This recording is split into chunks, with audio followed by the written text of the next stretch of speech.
Hello and welcome to the Point After. Nate Wimberly joined by Cam Gaskins, and what a morning of sports. Has man. it just been a morning? It feels like it's been a week. I got up and got my little morning stretch on and picked up my phone and first thing you see on Twitter. The number one golfer in the world, Scottie Scheffler, was arrested this morning before his second round at the PGA Championship. Yeah, there's a lot to unpack with this one. It is a very fluid situation, we should say. There's a lot of moving parts, a lot of different components, details of it all. And again, we got to remember he's on the course right now doing the second round. So we'll talk more about that. Got arrested and he's still playing right now, folks. So here is what we know so far. We'll try to go through it as best we can. There was an incident around 5 a.m. this morning outside Valhalla where a vendor working for the tournament was struck and killed by a shuttle bus. Now that created a big traffic jam and heavy police presence around one of the gates trying to direct cars through the area. Scheffler reportedly was stopped by an officer. There appeared to be some miscommunication about where he was supposed to drive as he was trying to get to the course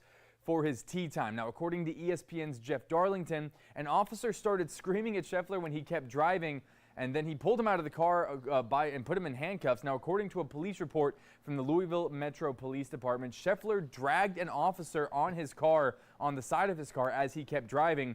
You saw the mugshot there a second ago. He was booked in the Louisville Department of Corrections. He has been charged with second-degree assault of an officer, criminal mischief, reckless driving, and disregarding signals from an officer directing traffic. Scheffler was later released on his own recognizance, and as you see here in this video, he made it to the course in time for his 10:08 tee time. And get this, he birdied his first hole of the day. He's currently 1 under on the round at 5 under for the tournament. Yeah, so that's a lot to unpack right there. We might still be missing some details out of all that, but that's the gist of it. It's kind of a miscommunication, but what it comes down to is, like you were saying, Nate, you can't drag an officer on your car. Maybe he didn't know the officer was there, but he stopped it. Well, like, there's a lot of miscommunication. This all happened around 7 a.m. this morning. It was dark. It was raining. Easy to get confused, but that's the bottom line. As he dragged an officer, according to that police report, the officer suffered some abrasions, some bruising to his wrist and his knee. Was treated at the hospital. We believe released from that hospital with some minor injuries, but got a little banged up. Also worth mentioning in that police report, the officer's pants, valued at $80, were damaged beyond repair. So the pants are also important to note. They were important enough to write into the police report. But yeah, so that is the big story in sports right now. The world's #1 golfer arrested hours before his tee time for the second round of the PGA Championship. You seem to still be in disbelief. You've had some time to digest it. What are you thinking here? This is just a wow moment. Yep. I was just flabbergasted. I was just laying in the bed with my phone, and I was just like, what in the world is going on? And he literally got back to the course about 9:20 or so. Yeah. That's about when I show up for my tee times, is less than an hour before. No warm-up, really. Yep. And you go out and birdie 2 of your first 3 holes. I mean, like, with that on your head and on your mind, this is this is not like Scottie Scheffler is one of the bad guys of golf. He's a new father. He's one of the clean-cut guys on the tour. So I don't think it was anything malicious. No. It's just, you just never – the last person I expected for this to happen to, it's Scottie Scheffler. Yeah, so like you, I woke up and just saw it first thing on my phone. I thought it was some guy who got arrested who looked like Scottie Scheffler, and Twitter was making its jokes or whatever. And then I scroll a little bit further and see it was actually in fact. And another thing to note here, we talk a lot about Jeff Darlington doing the reporting here. He's an ESPN reporter who just happened to be there as it was happening. That video you saw of Scheffler being escorted away in cuffs was shot by Darlington. So right place, right time for him to kind of provide some more context, because if we were just going strictly off of what was in the police reports and what Scottie's lawyers were saying and things like that, it'd be a little harder to piece it together. But having a reputable reporter in the thick of it, kind of probably going in to go to work too. He's probably going in right now to start getting with the guys on the range as they're getting ready to prepare for the second round. Yeah. So here you see he's in cuffs right now, and I think he asked Darlington at one point if you can help him. Could you help me? Yeah. And there's another officer that says it doesn't matter. He's going to jail. That's what's happening. And so from what we've also heard, there's an arraignment scheduled for Scheffler in Louisville on Tuesday. So we'll see if he makes it to that, if the charges get dropped. Again, a lot to sift through. And we'll see if Scheffler, addresses the media after his round today. If it's brought up at all, it's a lot of questions circling around this. But that's what we know at this point right now: a miscommunication, more or less, between Scheffler and the officers directing traffic as he's trying to just get to the course. And another thing to note is it has been reported he was in a PGA Tour car, so it was clearly marked that he was a golfer just trying to get to the course.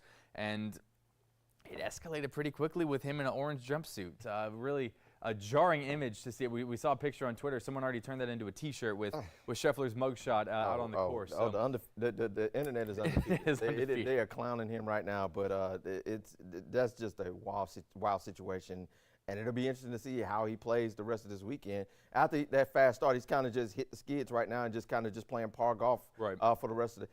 It's a wet, rainy day there in Kentucky right now. So it's going to be very interesting to see how he plays today. More than likely, he's going to make the cut. He's at 500, so he's going to make the cut. So how will he play during the weekend? But all of this takes away from Xander Schauffele and what he did yesterday. He's the leader right now. Ties a low round mark for a first round after a 62. Nobody's thinking about Xander Schauffele, which I think Xander doesn't mind. Nobody has. All the people are following Scottie Scheffler right now, and all the buzz is about him. Xander can probably go out there later on today and just have another great round and he has another good round like he did yesterday. He could put this thing away. Yeah, I remember earlier in the week we thought the biggest off-the-course story for this tournament would be Rory McIlroy and his divorce. That was a big story in the headlines, and now we've got all this. So Schauffele's fine flying under the radar. I know. Who got divorced? Rory McIlroy. We don't know about it now. I mean, Scotty's just taking everything. I mean, he's the best golfer in the world, and now he just grabbed the biggest story maybe of the year in golf. Who's to say? But yeah, talk about Schauffele. Did the same thing last week at the Wells Fargo. We got to a big lead the first 2 rounds. And then Rory came up and chased him. So I think Xander, it's hard to be under the radar when you're at the top of the leaderboard, but I think he's fine to not have a whole lot of headlines, not have a lot of attention on him. He tees off later this afternoon, so I think he's ready to just put his head down and go to work and get that first major. That's something he's been talking about all week. Yeah, let's move this along. Let's talk a little NASCAR. It's a big weekend for NASCAR. It's All-Star weekend tonight. Qualifying for the All-Star Open and the Pit Crew Challenge. Tomorrow, they will run the truck race and the All-Star heat races, and Sunday, the main event at North Wilkesboro, the All-Star Race. Yeah, so it's a big month for NASCAR to return to historic North Wilkesboro. And we had a chance this week to hear from Kyle Larson, who's looking to defend last year's win. Before he shifts his focus to next week's historic double, he's going to race the Indy 500 and the Coca-Cola 600 in the same day. But here at Wilkesboro, he says the track will race a little bit differently than last year thanks to a recent repave, but he thinks this year's All-Star Race will still give the fans plenty of excitement this weekend. Yeah, I don't know. I just imagine it'll be really fast-paced and a lot more grip, harder to pass. The racing is a little bit more chaotic sometimes, so that opens up opportunity to move forward and pass and whatnot. Yeah, we'll see. I won't get any track time until the race, so I'll figure it out once I get out there. Yeah, so you mentioned not getting any track time until the race. He's in Indianapolis right now getting ready for the 500, and he hasn't even been able to race there that much because of the weather. He talked about that a little bit during that Zoom call as well. So yeah, hopefully a little bit more excitement. I know there was some disappointment last year. You didn't have a whole lot of action, didn't have many wrecks, not a whole lot of passing. I think they were racing in slicks, if I remember, last year as well, because the surface wasn't giving them a whole lot to work with. So curious to see how the repave on a short course like that will impact the race. But again, I think when you're at North Wilkesboro, the actual action on the track can kind of be secondary almost. It's just being back in the history of it all and being back at such a historic venue, I think is going to be the main attraction here. I think that was the case last year. This year, you're going to have to, the racing is going to have to improve. The nostalgia has worn off. It's off now. Yeah. The shine on that trophy is over. This racing has to be better this weekend, or we'll probably see this All-Star race moved away from this place. And I think it will be a little bit better. I think the repave helps. The tire is something that's going to be big this weekend, and they've been talking about that a lot. They've got 3 different tires there right now. What is the weather going to be? Will they use the slicks? Will they be using the rain? It's just there's a lot of moving components in this thing this weekend, but I think the racing will be a little bit better this weekend. I think the guys know what to expect now. I don't think they really knew what to expect last year with you're coming back to a new track. No one's really ran at that track ever. Yeah. So I think they know what to expect now. I think it's going to be a little bit better this time around. But there's really not – normally there's a lot of hoopla and a lot of excitement about that. There's really just not that much buzz about the All-Star race this weekend, which is, it's kind of surprising because these last few weeks of NASCAR, some outstanding finishes. Yep.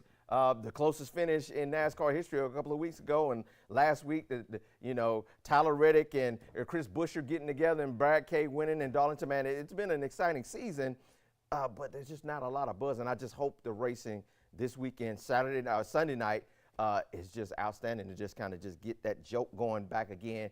And then they come to Charlotte next week for the Coke 600. I was going to say, busy week, 2 weeks, whatever stretch of racing here in North Carolina. I'll be up there tomorrow. Like you said, we got the heat races to worry about. We'll be talking with the drivers and kind of getting a sense. Because like you mentioned, when I spoke with a lot of drivers last year, there was just the sense of how cool it was to be back here in the first cup race in 26 years on that track. And how, I believe it was Joey Logano described it as kind of like the field of dreams, more or less, for racing, and just like stepping back in time and kind of being a part of the history of it all. But you're right. I think this year that shine is kind of worn off because they're back now. It's not a new novelty anymore. Like, they're trying to really revive North Wilkesboro to a place that can host these kind of races consistently now. And I think you're right. I feel like the fans, you know, if you're going to make the trip up to North Wilkesboro, it's not an easy track to get to, not an easy drive to make. You want to be rewarded with some of the best and the best putting on a show. And I think this year with the repave, I think the drivers know a little bit more what to expect. We'll have a little bit more action to look forward to this year as opposed to last year. That's a good point. Yep. Time to take a break here on the show. When we come back, we talk Charlotte FC as the crown is on a roll.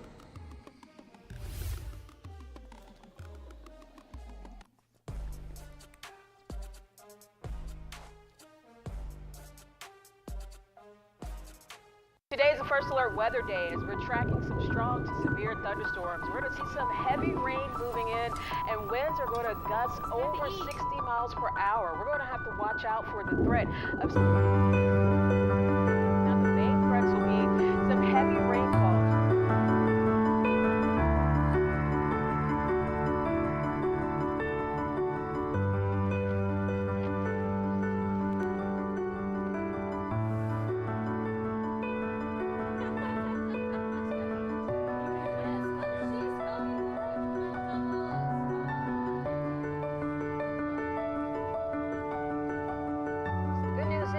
That power outage activity has been restored, and even better news, the system itself. She goes after I do. Go ahead, go ahead,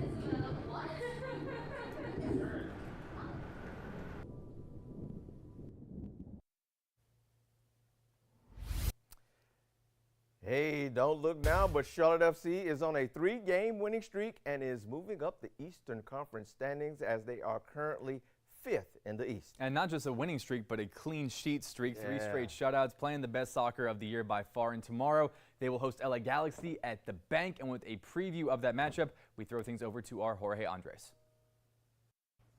That's right, Charlotte FC's Spanish language team, the play-by-play voice for Charlotte FC, Jaime Moreno, and the color commentator for Charlotte FC, Antonio Ramos, here with us. And first of all, gentlemen, not only do I want to reintroduce you guys, if you will, to the community, because Jaime, you've been here for over 3 decades. Antonio, you've been part of not just Charlotte FC, but also the Carolina Panthers. You also call those games in Spanish language. When we talk about Spanish language broadcasts, and we talk about reaching the Hispanic community, both the Spanish-speaking and bilingual community, how important has it been for both of you, both with Charlotte FC and the Carolina Panthers? Well, I think when we do the Spanish radio, we become to be the bridge between the team and the Hispanic community. And we have to make sure we represent the team very good in the Hispanic community, and the Hispanic community understand what are the goals for our club, the Charlotte FC, which I think so far this is our 3rd year, and we've been very successful delivering those kinds of goals. Now, Antonio, Charlotte FC is a great young team, and within that young team, there's a young fan base, and a big portion of that young fan base is a Spanish-speaking Hispanic fan base here in a growing demographic in the Charlotte region. They take on the Los Angeles Galaxy, a team that has been here for years, that has had Hispanic fan bases for a long, long time. The similarity between both of these squads is that the Mexican community, the Mexican people in these cities, both LA and Charlotte, are well represented. What does that mean now that both these clubs get to meet each other this weekend? Yeah, and I mean, you can feel the energy from the Hispanic fan base at Bank of America Stadium. We're having a great home stretch now, 5 wins at home. So, you know, it's going to be a battle from the 5th place in the West Conference and the battle of the 5th place in the East Conference. Jaime, you're from Mexico. Yes. What does it mean to see that demographic, specifically here in Charlotte, continue to grow year by year, and now have a visiting team with just as big, if not much, much bigger, of course, in LA Galaxy? Jorge, I tell you what I like the most when I'm walking into the stadium, to see the grandfather, the son and the grandson coming together, right, holding their hands to walk into the stadium, represent 3 generations coming into the United States. The funny thing is, grandfather don't speak English, father is little the Spanglish, and the youngest one don't want to speak Spanish whatsoever, unless grandma will say something to them. Say, Mom, I don't want to talk Spanish. Well, you have to talk Spanish porque no hablo inglés. So those are the things that I like to see when I come into the stadium. These 3 generations coming to the stadium and having fun. Antonio, I want to touch back on the game this weekend because it's going to be a great matchup against the LA Galaxy. When you look at what Dean Smith has done in his time here in Charlotte and the identity of this team and how it's changed, what stands out the most to you? Well, the defensive behavior, as I said, you know, you having a back 4 with a very young center back pair with Malanda and Andrew Privet. 2 guys that are very young, but they're developing in the right, you know, moment. And having a goalkeeper like Cristian Kalina just holds you every single time. And playing against Galaxy, a team that has a very clear vision of how to attack with Joseph Pinesil, a new addition that he's making some damage on opposition. So you just gotta be patient. Charlotte FC likes to be patient with the ball, long possessions, just work the game perfectly. But to me, it all starts with your back line. Your 4 guys at the back, they're being pretty solid this year, and you start building from the back to up front. And as I said, our captain Ashley Westwood, he not only is a great vocal leader, but when he takes the ball, he's just like a quarterback in the pitch for our team. So you start pieces coming together. Liel Lavada is still injured, but he's gonna be here at the end of May. So that young DP that you have there is gonna bring a lot of juice up top. Now, I want to end with this, and because we want to address all 3 generations that are watching, the grandparents, the parents, and the children. So I'll ask you this question in Spanish, and I want an answer from each of you as well. La comunidad latina aquí en la ciudad de Charlotte ha estado creciendo y apoyando al conjunto de Charlotte. ¿Cuál es el mensaje que le dejas a esa comunidad que tienen esas 3 generaciones de español, bilingües y quizás solamente inglés? Que cuando llegan al estadio se convierten en un volcán de pasión tropical en erupción. Antonio. No, a mí me encanta ver, como ha dicho Jaime, todas las generaciones y que el fútbol une a la familia, une a los hispanos, no importa de qué país seas, y creo que eso es lo lindo de los deportes, y más en nuestra comunidad. Tú hacías la comparación de, bueno, en California, la cantidad de hispanos que hay. Aquí representamos el 13% de la población de Charlotte son de descendencia hispana, y eso uno solamente tiene que ir al estadio y estar haciendo un recorrido afuera del Bank of America para ver toda la gente que está haciendo su carne asada, haciendo el tailgate, listos para entrar al juego. Just like that, it's about learning and it's about being together. Soccer unites people. Absolutely. And Charlotte FC will be taking on the LA Galaxy, 2 bilingual fan bases, 2 Mexican dominant fan bases, and 2 fan bases that want a win this coming weekend. Jaime, Antonio, thanks. Yeah, that's going to be a great game this Saturday. I just love the way that Charlotte FC is playing right now, and they're doing it without DPs. You know, Enzo Copetti, a couple of days ago, the rumors of him being sold off to another team finally came true. Yeah. So he's going back down to Argentina to play soccer down that way. But this team, and Liel is hurt right now, so they really, no DPs, but they got 3 straight wins, 3 clean sheets. Yep. Kalina's playing outstanding. Yep. And all it's taking is 1 goal, and Kalina's making it stick. Ashley Westwood got the goal Wednesday, and the guy I talked about before the season, Patrick Ajiman, is just, you know, he is a walking mismatch out there on the pitch, man. If he smells blood in the water, with his size and his ability his speed, when he sees that goal and that ball and it's just a one-on-one battle between him and another defender, he's beating them at this point in time. He's a force out there for Charlotte FC right now. Yeah, so you talk about just the streak they're playing on right now. I remember after the loss to either Minnesota or New York City FC, Dean Smith was kind of asked about, like, hey, you have the month of May coming up. You have 6 matches in the month of May. You have 2 midweek games. Is that good? Is that beneficial to kind of get the team out of the funk? And he said basically, yeah, like the best way to get a team out of a funk is to play your way through. You can practice all you want to. You can coach however you want to. But until you're in the game playing it, it's difficult to get out of the funk. And I think we're seeing that exemplified that as well, as you can imagine, with these 3 straight wins, getting hot in a good part of the season, and hopefully they're able to, maintain some of that through the summer. They're not going to, win 3 matches and have these, winning streaks consistently, but I think being able to, just get the points when you can, I think is going to be really beneficial for this Absolutely, team. and it's going to be very interesting to see when that next window opens up, can they get another DP in here? You free some money up with Capetti leaving, 4th highest payer on the payroll, so that'll definitely give them some creativity. So, everything is pointing up for Charlotte FC. For the Panthers and the Hornets. So right now, if you're gonna, well, to be fair, the Panthers can't get more here. The Panthers are just kind of here. There's something below the basement. and don't say it can't happen. No. This team will find a way. But I digress. It's the OTAs. OTAs start on Monday, so go ahead, Panther. Get better. The schedule's out. I don't like the schedule, but support Charlotte FC, folks. Let's get to our final thoughts here. I want to start by saying good luck to Xander Schauffele. Last week's runner-up to Rory at the Wells Fargo Championship. He shot a 9 under 62 yesterday at the PGA Championship at Valhalla. Ties the lowest round in majors history. He's done it twice. He did it last year as well. So he's never won a major. One of the best players in the world without a major. I hope he gets it done this weekend, checks that off, and holds up the Wanamaker Trophy as the PGA Championship winner. Okay. All right, my final thought here, got to give some love to the Charlotte 49ers softball team. Super easy this week. We're talking about a lot of NASCAR, a lot of golf, a lot of soccer. Can't forget softball season in full swing. Baseball season for the college level will be right behind it with the playoffs and the tournaments and all that stuff. But the softball 49ers are getting ready to start their quest, hopefully to a super regional. They got to this point last year. Nate, I know you did a great story with them earlier in the week about the confidence they've been building and how this is becoming kind of a normal thing for them. They didn't make the tournament once in their first 46 years. Now they're going back to back. Hopefully they can build off of some of that experience from last year, taking on Liberty. I believe that game got started just a couple minutes ago at 1 o'clock in the Athens Regional at the University of Georgia. So fingers crossed they make a deep run, and we are cheering on a couple of wins here this weekend for the 49ers softball team. I like their chances this weekend, and Coach was talking to us about it.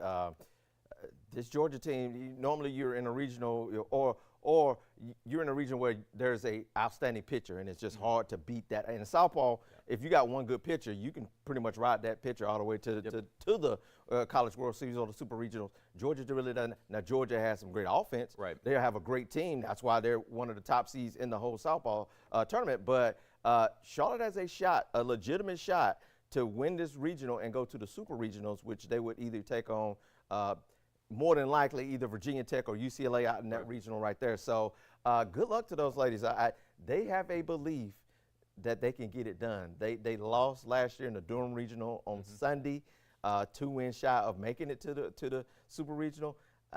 This team is playing with a lot of confidence, and I like their chances. I really do like their chances. Yeah, so I think we'll have a little bit of a recap of that game coming up later tonight. So we'll see you on WBTV News at 11 for that again. Hopefully recapping a win and looking ahead to the second game for the Niners. And don't forget, we'll be right back here Monday at 1 o'clock for the Point After, so join us then.